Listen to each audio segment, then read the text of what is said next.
Check this out. You would be surprised how often there's a story in the news about an urban explorer. So just the other day, there were two teenage girls who were exploring an abandoned prison. So they make it through the fence. They're dodging all the holes in the floor and all that stuff. The one girl went into one of the cells, the prison cells inside of the abandoned prison, and for some reason closed the door behind her and accidentally locked herself inside of the cell. So they freaked out. They didn't want to call the cops because they figured they'd get in trouble. So they decided to call the fire department. So the fire department shows up to rescue them.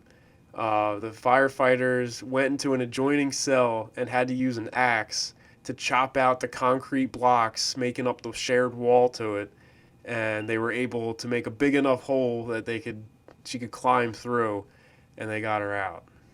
So the articles don't go into specifics, I guess, because they're technically minors, so they didn't list their names or anything, but it doesn't say what their charges were. They just got issued tickets by Illinois State Police, just basically accusing them of trespassing on state property.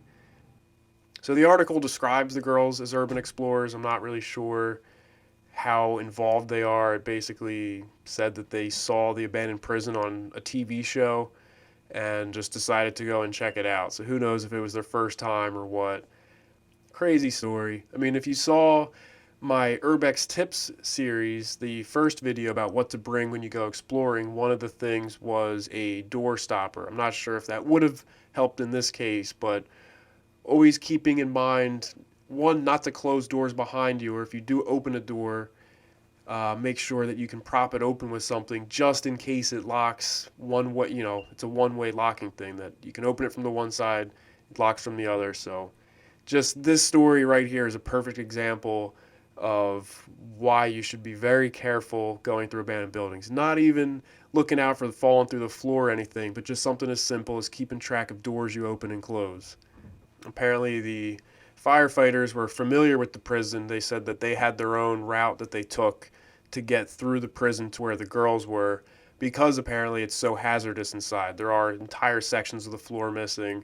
The girls did go in the middle of the day, so it wasn't nighttime or anything, but the firefighters said they had been there twice in the last 2 years to put out fires. So I'm not sure if that's arson intentionally or accidentally, but they were obviously not too happy to find out that these girls snuck in and then accidentally locked themselves, or one of the girls locked herself in a prison cell. I mean, that's pretty bad. And although the fire department was a little pissed about having to show up to do something so ridiculous and chop down this wall to get them out, they did seem to have a sense of humor about it. After the whole incident, the news showed up and were interviewing them. One of the firefighters joked that her jail time was about 45 minutes. That was her punishment because that's how long she was in there. That's how long it took for them to get her out. And yeah, the article does mention the girls are not from that area, so they obviously saw it on TV and made a short drive out there. They probably wouldn't have known about it otherwise. So yeah, just a few days ago, teenage girl locked herself inside of a cell in an abandoned prison. Imagine if she didn't have a phone. What would she have done then? I mean, she would have been screwed, or if her battery died or she didn't have cell reception.